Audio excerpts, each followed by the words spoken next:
Ju përshëndesi gjithëve, mirë se vini në Breaking News, do të jemi së bashku në vijim për të parë zhvillimet e fundit, do të ndalemi me operacionin Ura, i cili ka vijuar edhe në Belgjik, ka qenë policia belge që ka arrestuar shqiptarin e shpallur në kërkim ndërkombëtar Gertini Aliu. 44 vjeçari akuzohet nga prokuroria e Barit për pjesëmarrje në organizatë kriminale për trafik të lëndëve narkotike. Unë do të lidhem drejt për drejt me Ervin Lekon për të marrë më shumë detaje.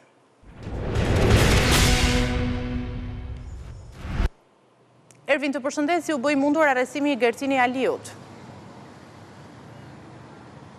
Ka qenë një informacion fillimisht i lokalizuar nga ana e policisë shqiptare që në pas në bashkëpunim edhe me autoritetet belge, por edhe ato italiane, si duket kanë mundur që të gjejnë dhe arrestojnë pikërisht në Belgjik Gertini Aliun, i njohur ndryshe si antar i grupit Poja që u godit pak ditë më parë nga Prokuroria e Barit dhe Prokuroria e Posaçme SPAK u lëshuan disa masa sigurie, ku si duket mas sigurie ka pasur edhe për Gertini Aliun, i njohur si Gerti, i cili po ashtu në komunikimet e zbardhura nga Prokuroria e Barit, ku të paktën sipas atyre se çfarë rezulton edhe në skedarët e Prokurorisë së Barit, por edhe në përgjimet në aplikacionin Sky ECC 44 vjeçari, pra është me trafikun, pra edhe me lidhjet e tij që kishte i përfshirë në trafikun e lëndëve kokainë dhe heroin që vinte kryesisht nga Turqia, por edhe nga vendet e Amerikës Latine. Në disa episode ai referuar pra edhe dosjes hetimore delse ka lidhje të ngushta me Adi Çobën, i cili po ashtu është kryetari i një grupi, pra i një nën grupi më të vogël, pasi ky grup pra siç njihet grupi i Pojës ishte i ndarë në 3 pjesë më të vogla, ku 2 operonin në Itali dhe një tjetër në Shqipëri, ku kishin edhe në qytetin e Durrësit.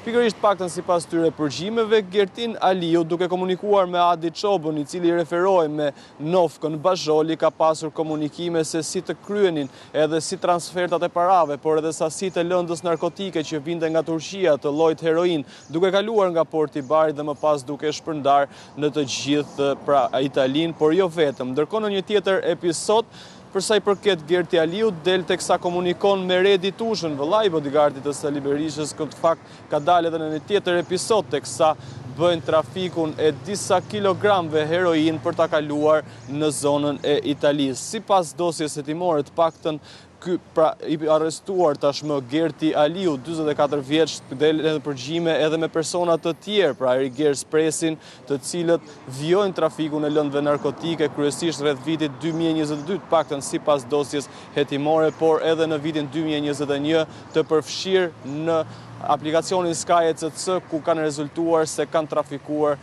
10 kilogram heroin, por edhe kokain, dhe si duket Gertin Aliu ka qenë pjesë e një prej 9 grupeve në Itali, ku her pas here ka pasur edhe rolin drejtues, paktën sipas përgjimeve që janë zbardhur nga ana e Prokurorisë së Barit. E qartë, faleminderit Ervin Leka për raportimin dhe për detajet që ndave me ne. Shkojmë tani në Fier, një bombull gazi ka marrë flak në një apartament mëngjesin e sotëm, duke rrezikuar kështu shpërthimin e një zjarri të madh. Zonja e shtëpisë ka pësuar djegje në fytyrë në përpjekje për të mbyllur gazin. Gruaja u dërguar në spitalin e Fierit, ku fatmirësisht ndodhet jashtë rrezikut për jetën. Unë do të lidhem drejt për drejt me Valbona Davidin për të marrë më shumë detaje.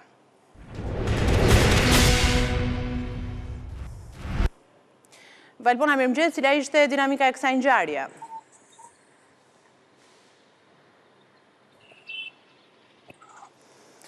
Do të kemi mundësi që të marrim kështu më shumë detaje me Valbona Davidin në lidhje të drejt për drejt, në lidhje me këtë ngjarje të regjistruar sot një bombull gazi, siç raportuam, ka marrë flak në një apartament në Fier, ka qenë një situatë që ka rrezikuar edhe shpërthimin e një zjarri të madh, ka qenë konkretisht zonja e shtëpisë e cila është lënduar, duke pasur kështu edhe djegje në fytyrë në përpjekje për të mbyllur gazin. Jam në këto momente me Valbonën, vjojmë raportimit së bashku. Mirëmëngjes, Valbona. Mirëmëngjes, po është një situatë e cila duket se ka qenë tepër delikate dhe do të mund të përfundonte në tragjedi nëse ekipi zjarrfiksëve të Fierit nuk do të kishte ndërhyrë në mënyrën e duhur dhe me shpejtësinë e duhur për të eliminuar çdo rrezik të mundshëm për shpërthimin e një bombule. Bëhet fjalë për një ngjarje e cila ndodhi rreth orës 7 të mëngjesit në lagjen Kastriot të qytetit të Fierit, ku një grua në katin e 3 të një pallati ishte duke gatuar dhe si pasojë e një defekti, me sa duket, por që mbetet për të konfirmuar në pajisjen e gatimit me gas, ka shpërthyer zjarr, është përhapur zjarr fillimisht në pjesën e kuzhinës, duke bërë që vetë e zonja e shtëpisë të marrë menjëherë plagë djegjeje në fytyrë dhe të lëndohet. Megjithatë, duke qenë se ka qenë e vetme, zonja ka tentuar ta shuajë zjarrin duke bërë përpjekjet e saj, por ka qenë e pamundur sepse dukej se një valvul e bombulës së gazit ishte e prishur dhe nuk funksiononte. Për këtë arsye, pas fikjes së flakëve të para, zonja ka lajmëruar menjëherë zjarfiksit, të cilët kanë kryer operacionin e evakuimit në rast të parë të banorëve të pallatit, sepse duke qenë se sasia e gazit të bombulës, e cila me sa duket ka qenë në përmasa të konsiderueshme për një bombull gazi mesatare, pra ka qenë një bombull me përmasa të mëdha për gatim, dhe është përhapur sasia e gazit pothuajse në gjithë mjedisin e pallatit, dhe për këtë arsye zjarfiksi fillimisht kanë evakuuar banorët, ndërkohë që kanë hyrë me forcë dhe kanë hapur me forcë dritaret e banesës, duke bërë të mundur ajrosjen e gjithë mjedisit. Megjithatë, për një kohë të caktuar për afërsisht 30 minuta, ka qenë një evakuim i detyrueshëm për banorët dhe janë porositur që të gjithë fqinjet përreth pallatit që të mos ndezin shkrepse apo çakmak, sepse situata ka qenë vërtet delikate dhe mund të kishte ndonjë shpërthim të mundshëm. Gjithsesi, zonja e banesës, e cila duket se vetëm pjesa e kuzhinës është shkrumbuar tërësisht, ndodhet në spital, mësohet se jashtë rrezikut për jetën, por me plagë të rënda në djegjeje në fytyrë. Mbetet për të parë edhe informacioni paraprak i policisë, i cili ende nuk ka mbërritur. Këto janë të dhëna që kemi mundur të marrim nga vendi i ngjarjes dhe nga ajo se çfarë mund të shohim edhe nga pamjet. Faleminderit Valbona Davidi për raportimin. Shtetet e Bashkuara të Amerikës reagojnë për herë të parë për 11 majin, duke njohur zgjedhjet dhe duke certifikuar rezultatin e tyre. Ambasada amerikane në Tiranë përmes një mesazhi uron shqiptarët për këto zgjedhje dhe thotë se pret vazhdimin e partneritetit të ngushtë me Shqipërinë. Ky mesazh vjen dhe si një përgjigje për Sali Berishën që nuk njeh zgjedhjet dhe kërkon hetim për to, por edhe si një tjetër goditje nga Washingtoni për të pas non gratës dhe mosdhënies së vizës. Shtetet e Bashkuara të Amerikës certifikojnë rezultatin e zgjedhjeve parlamentare të 11 majit. Në një deklaratë të parë, Washingtoni nëpërmjet ambasadës në Tiranë ka uruar qytetarët shqiptar duke theksuar vijimin e partneritetit të ngushtë me Shqipërinë. Urojmë popullin e Shqipërisë për zgjedhjet parlamentare dhe presim të vazhdojmë partneritetin ton të ngushtë me Shqipërinë. Pas non gratës dhe vizës, kjo është goditja e tretë për Sali Berishën. Pak ditë më parë, kryedemokrati depozitoi pranë Departamentit të Drejtësisë në SBA një letër të shkruar nga Partia Demokratike me të gjitha ankesat për 11 majin, ku kërkoi qeveri teknike dhe hetim ndërkombëtar, por deri më tani ndërkombëtarët jo vetëm që kanë njohur procesin zgjedhor, por kanë bërë thirrje për respektim të institucioneve. Në këtë moment ka nisur dhe konferenca për raportin e tranzicionit ekonomik, është guvernatori i Bankës së Shqipërisë Gent Seko, e ndjekim drejt për drejt. Raportit të këtij viti, Banka Europiane për Ndërtim dhe Zhvillim nxjerr në pah gjendjen gjithnjë më shumë komplekse dhe ringjalljen strategjike të politikave industriale si mjet për përballimin e ndryshimeve strukturore në ekonomitë e zhvilluara dhe ato në zhvillim në shekullin e 21. Sot këto politika nuk janë thjesht një mjet për mbështetjen e industrive ekzistuese, por duhen parë si një levë për të krijuar ekonomi më të diversifikuara dhe inovative. Për më shumë se 2 dekada, në Shqipëri dhe rajon u kemi dhënë përparësi reformave strukturore që ndërtojnë institucionet forta, përmirësojnë klimën e biznesit dhe krijojnë një ekonomi të hapur dhe konkurruese. Këto reforma kanë kontribuar në një rritje ekonomike mesatare prej 3.5 deri në 4% gjatë 5 viteve të fundit, ulje të papunësisë në nivelin e 11.3% në 2024 dhe një rritje të konsumit privat prej 7%. Këto reforma kanë qenë dhe mbeten thelbësore, por sot nuk janë më të mjaftueshme. Sot përballemi me një realitet global krejtësisht të ndryshëm. Tensionet gjeopolitike kanë shkaktuar një rritje prej 30% në kostot e zinxhirëve të prodhimit, të furnizimit që nga viti 2020. Fragmentimi tregtar ka reduktuar fluksin e tregtisë globale me 5.4% në vitin 2023, sipas Organizatës Botërore të Tregtisë. Politikat e riindustrializimit në ekonomitë të avancuara po kanalizojnë mbi 80% të investimeve globale drejt teknologjive të pastra. Shumë ekonomi, përfshirë edhe tonën, po përballen sot me rënje demografike, ndryshime në tregun e punës dhe disbalanca sektoriale. Në këtë kontekst, debati mbi politikat industriale ka kaluar nga diskutimi në strategjitë qarta të bazuara në dhëna. Çfarë do të thotë kjo në praktik? Së pari duhet kuptojmë se politikat industriale sot nuk kanë të bëjnë me mbrojtjen e industrive të vjetra, por me nxitjen e sektorëve të së ardhmes, atyre që mund të rriten, të shkallëzohen dhe të krijojnë vlerë të qëndrueshme. Për shumë vende të Bergjit, përfshirë Shqipërinë, rruga drejt rritjes përmes eksporteve tradicionale industriale është bërë edhe më e vështirë. Në vend të saj po shfaqet një mundësi e re, eksporti i shërbimeve të digitalizuara dhe të tregtueshme ndërkombëtarisht. Këto shërbime të inovacionit global, si teknologjia e informacionit, dizajni, logjistika dhe analiza të dhënave, janë në zemër të rritjes së produktivitetit dhe vlerës së shtuar, por për të zhvilluar ato nevojiten themele të forta, investim në arsim, fuqi punëtore e kualifikuar, infrastrukturë digjitale moderne dhe kapacitetet e larta institucionale. Disa ekonomi të Europës qendrore dhe lindore tashmë janë bërë eksportues lider në fushën e shërbimeve kompjuterike. Edhe Shqipëria gjithashtu ka potencialin të ndjekë të rrugë. Së dyti, politikat që ndërmarrin duhet jenë të harmonizuara me procesin e integrimit evropian.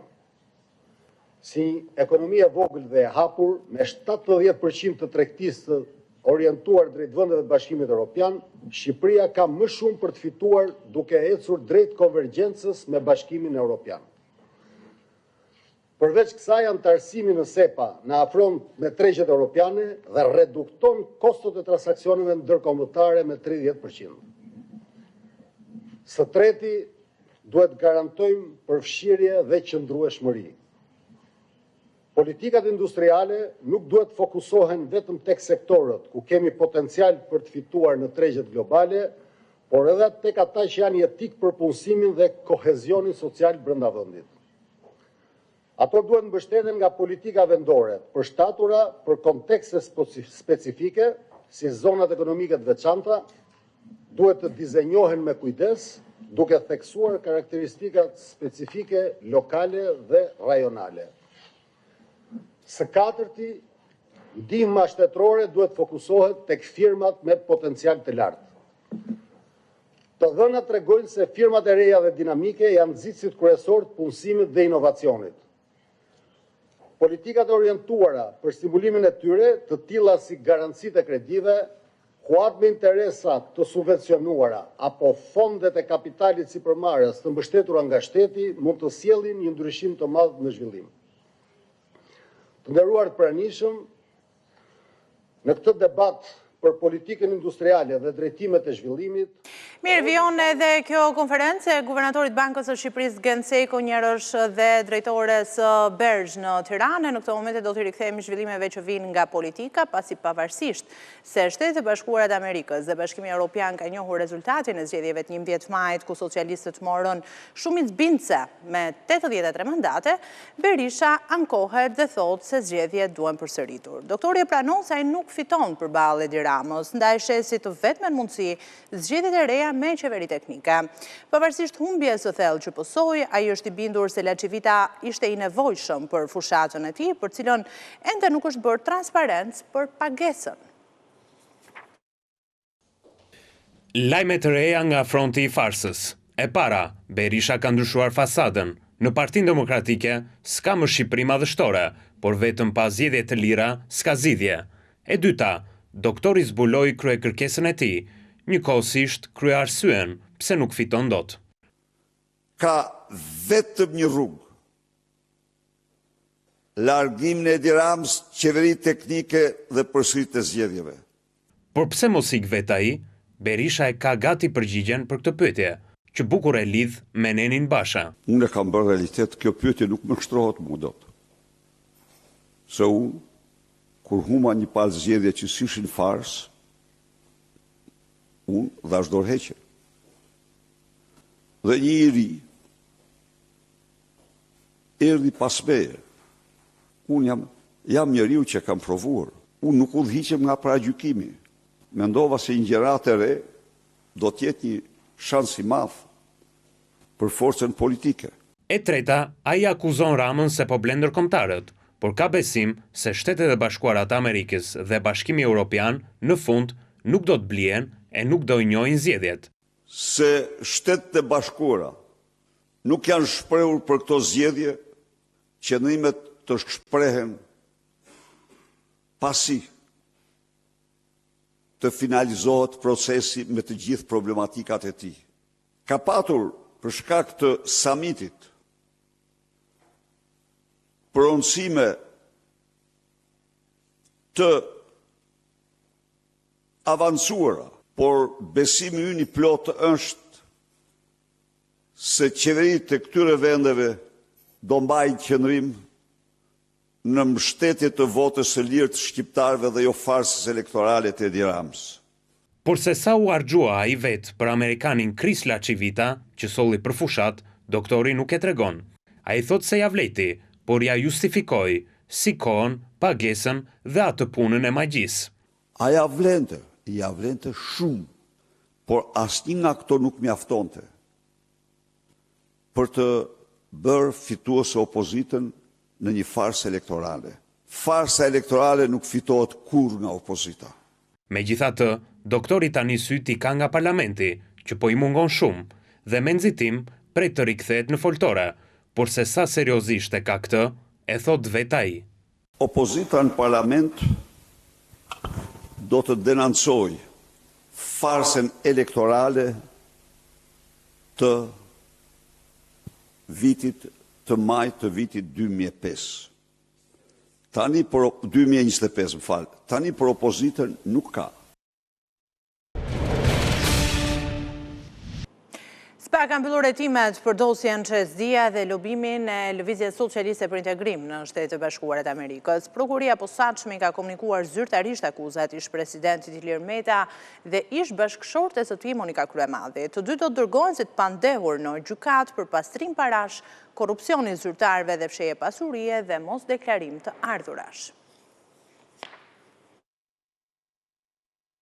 Prokuria e posaçme ka marrë të pandehur ish bashkëshortet Ilir Meta e Monika Kryemadhi duke i komunikuar të martën akuzat zyrtare për korrupsion, pastrim parash dhe mosdeklarime fshehje pasurie.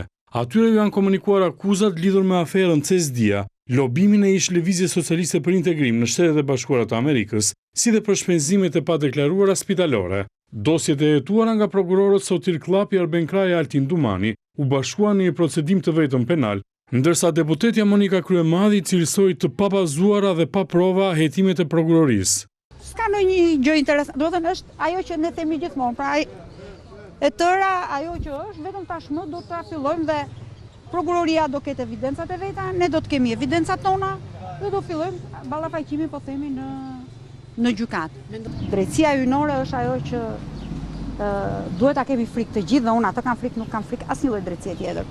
Nga ana tjetër, SPAK nisi hetimin ndaj Ilir Metës me dyshimin se ndikoi në lidhjen e marrëveshjes me CES dhe Dia, duke favorizuar biznesmenin Kastriot Ismailaj në këmbim të vlerave monetare. Po kështu nga hetimet ka rezultuar se çifti Meta Kryemadhi ka ndikuar në këmbim të korrupsionit për lidhjen e një marrëveshje interkoneksioni mes një kompanie celulare dhe një biznesmeni shqiptaro-amerikan, si dhe për mosdeklarimin e disa shumave monetare për ndërhyrje kirurgjikale në një klinikë private jashtë Shqipërisë. Këtu personat të cilët duhet ishin të pandehur realisht janë dëshmitar.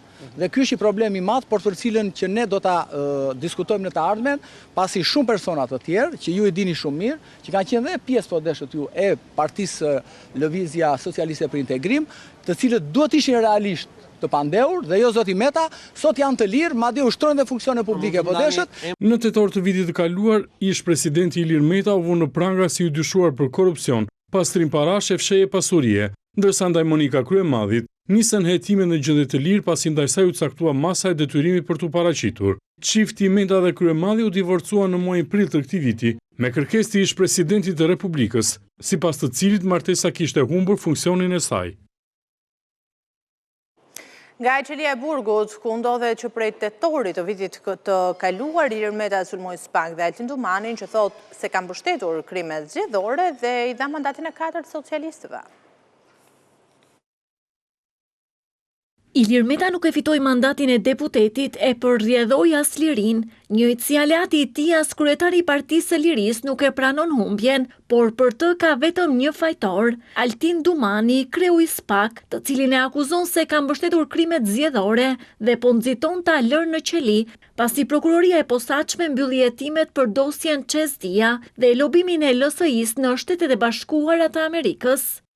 Pas farsës kriminale zgjedhore që nuk mund të ndodhte pa ndihmën e SPAK, edhe me rrëmbimin tim në mënyrë kriminale më 21 tetor 2024, siç e pan të gjithë shqiptarët dhe e gjithë bota, përshëndes përfundimin e farsës hetimore të tejzjatur nga SPAK për shkak të zgjedhjeve të nisur që në dhjetor 2019 nga Altin Dumani. Prokurorët dhe gjyqtarët Meta i akuzon se po marrin urdhra nga Edi Rama, ish presidenti që po përballet me drejtësinë, thot se mandatin e 4 socialistëve ja dha SPAK. Pres me padurim nisjen e gjykimit të këtij procesi, i cili do të jetë publik dhe do të faktoj botërisht se SPAK-u, që nuk shikon krimin intelektual të inceneratorit që nuk ekziston dhe që lëshon urdhër arreste fiktive për terroristët zgjedhor, duke i lajmëruar që të largohen, është vetëm një organizat në shërbim të verbër të Edi Ramës, që me taskforcën e saj anti-opozit i dha atij një mandat të paligjshëm vetëm me qëllimin që të garantojnë mandate të përjetshme për veten e tyre. Një koment Meta e kishte edhe për reformën në drejtësi. Jemi të bindur në shpartallimin e plot të kësaj farse kundër Ilir Metës si presidenti Partisë së Lirisë, por edhe si ish presidenti i Republikës, i cili provoi botërisht në Komisionin e Venecias dhe kudo tjetër zhndërimin e reformës në drejtësi me 140 vota në Ramaform me 69 vota. Ilir Meta, i vetmi politikan që ka mbajtur thuajse çdo post për fshirë atë të presidentit, kryeministrit dhe kryetarit të kuvendit, ndodhet në burg që prej tetorit të vitit të kaluar nën akuzën e korrupsionit, pastrimit të parave dhe fshehjes së pasurive. SPAK dhe Prokuroria e Elbasanit vijojnë hetimin e krimeve zgjedhore në këtë qark. 2 prokurorit po bashkëpunojnë për shkëmbimin e informacioneve për raste nën hetim për blerje vota, shkërcënim të votuesve apo përfshirje të personave me precedent penal në fushatën e 11 majit. Së fundmi kontrolle janë ushtruar tek një biznesmen dhe një deputet në këtë qark. SPAK dhe Byroja Kombëtare e Hetimit ka dokumentuar dhe po hetojnë krimet zgjedhore edhe në qarkun e Elbasanit. Këtë të martë, përfaqësues të prokurorisë së posaçme dhe Byrosë së Hetimit u takuan me drejtuesin e prokurorisë së Elbasanit Kreshnik Ayazi. Takimi u fokusua në shkëmbimin e informacionit operacional, shqyrtimin e curisë së çështjeve penale të hapura dhe analizën e praktikave hetimore që po ndiqen për identifikimin dhe ndëshkimin e autorëve të përfshirë në manipulime zgjedhore.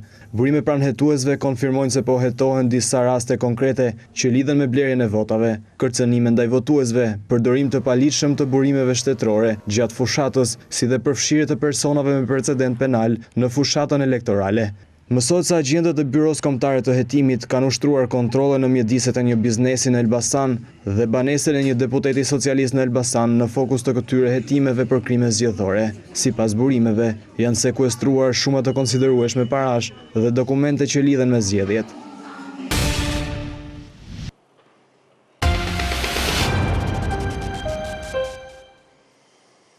Jemi sërish së bashku, do të ndalemi tani me një zhvillim të minutës së fundit. Në gjykatën e posaçme është mbajtur një tjetër seancë gjyqësore për rrëmbimin dhe zhdukjen e Jan Prengës, ka qenë kësaj here avokati mbrojtës i kopshtarit Bëxhdili, i cili ka kërkuar gjykatës që t'i vërë në dispozicion pamjet filmike të resortit. Unë do të lidhem drejt për drejt me Ermal Vion për të marrë më shumë detaje.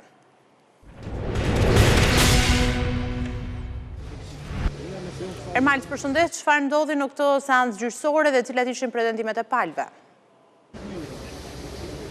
Atëherë është një proces që po zhvillohet në gjykatën e apelit të posaçëm, ku i pandehur apo i dyshuar është Festim Bezdili, një nga personat si të dyshuar që ka marrë pjesë në rrëmbimin dhe vrasjen e Jan Prengës, ngjarje që ndodhur në janar të vitit 2020 në Kamës, e më pas u zhduk në kompleksin Golden Resort në zonën e Shijakut, atje ku dhe Festim Bezdili punonte, po themi si punonjës mirëmbajtje në këtë resort. Nga ana tjetër, të kujtojmë edhe një në fakt, ku fillimisht Bezdili është dënuar nga shkalla e parë me burg për jetë, më pas edhe nga gjykata e apelit të posaçëm me të njëjtin vendim, pra me dënimin me burg për jetë, si i përfshirë në rrëmbimin dhe vrasjen e Jan Prengës, por këto dy vendime i prishi gjykata e lartë, duke rikthyer edhe një herë procesin ndaj Bezdilit në gjykatën e apelit të posaçëm dhe ditën e sotme avokati i tij mbrojtës në procesin që tashmë ka nisur në gjykatën e apelit, i kërkoi gjykatës që fillimisht të thirrej një dëshmitare, Engji, një vajzë e cila kishte njohje edhe me Festim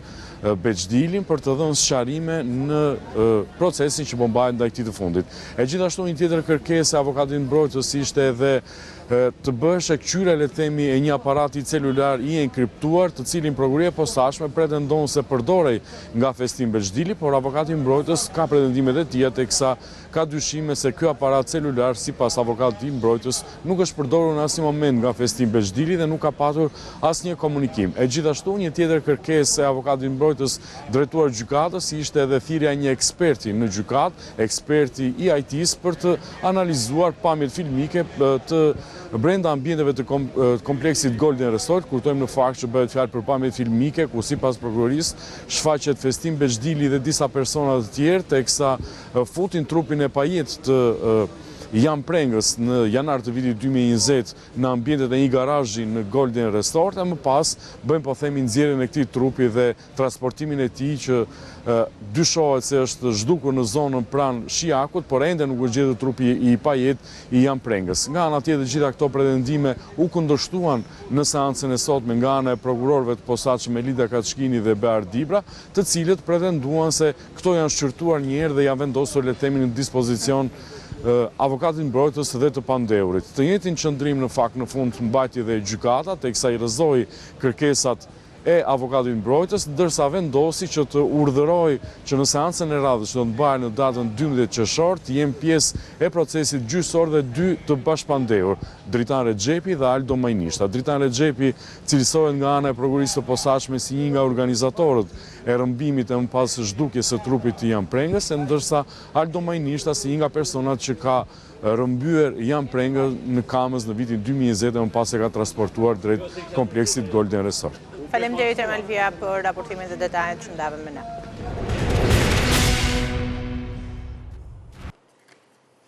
Rruga Arçukës Qafploç do të hapet për qarkullim brenda pak muajve. Zëvendës kryeministrja Belinda Balluku inspektoi punimet në kantier, ku tha se punimet po ecën me ritme të shpejta. Kjo rrugë e re shkurton ndjeshëm distancën nga Tirana dhe Elbasanit drejt juglindjes së vendit. Qafploç do të jetë i aksesueshëm për mjetet që lëvizin drejt juglindjes brenda kësaj vere. Zëvendës kryeministrja, njëherësh ministre e infrastrukturës, inspektoi kantierin ku tashmë po punohet me intensitet të shtuar për përmbylljen e kësaj vepre, ndërsa do të nisë edhe hedhja e shtresave të asfaltit. Duhet thënë që në fazën e parë kemi trasen e shtruar me asfalt tashmë mbi 80%, kemi vetëm një pjesë ku punohet me mbushje nga sa pashun gjatë kohës së inspektimit, ndërkohë që në lotin e dytë kemi një pjesë më të madhe për mbushje dhe për sa i përket pjesës skarpateve. Zëvendës kryeministrja tha se ky segment rrugor ka zgjatur për shkak të kompleksitetit, ndërsa janë marrë masa që të përfundojë këtë verë. Tani është sulmi i fundit dhe na duhet patjetër që kjo rrugë të bëhet operative brenda verës të këtij viti, sepse ashtu siç e nisëm këtë inspektim sot, thamë që në kalim të verës dhe me fillimin e shirave, ulet temperaturave, i bjen pastaj që kantieri të vonohet me një vit dhe kjo nuk do të ndodhi dhe do të dorëzohet brenda këtij viti. Dalemi tani me një zhvillim të minutës së fundit. Kontingenti i tretë i emigrantëve ka mbërritur në portin e Shëngjinit. Dua të rikujtoj se atyre i është refuzuar kërkesa për azil, pas barkimit ata janë transferuar menjëherë në drejtim të qendrës së akomodimit në Gjadër, ku do të qëndrojnë për një periudhë deri në 18 muaj, gjatë së cilës autoritetet do të rivlerësojnë edhe kërkesat e tyre. Emigrantët janë nga shtete të ndryshme, sipas marrëveshjes mes Shqipërisë dhe Italisë, në rast se ata pranojnë riadhesimin vullnetar, qëndrimi i tyre mund të përfundojë më herët. Dua të sjell në vëmendje se aktualisht në qendrën e Gjadrit ndodhen rreth 50 emigrantë, pasi një pjesë e atyre që kanë arritur më herët kanë planuar të kthehen në vendet e tyre të origjinës dhe janë riadhesuar, ndërsa në këto momente po ndiqni edhe pamjet e mbërritjes së kontingjentit të tretë të emigrantëve nga Italia, të cilëve ju është refuzuar kërkesa për azil. Ata mbërrin fillimisht në portin e Shëngjinit dhe më pas transferohen në drejtim të qendrës në Gjadër, ku i nënshtrohen edhe njësër procedurave për të vlerësuar kërkesat që ata kanë. Dhe këtu përfundon Breaking News për ditën e sotme. Zhvillimit e fundit përditësuara minut pas minute nga vendi, rajoni dhe bota e mund të ndiqni dhe në faqen tonë abcnews.al, njërë është dhe në valët e radios 105 FM. Faleminderit për vëmendjen, mirupafshim.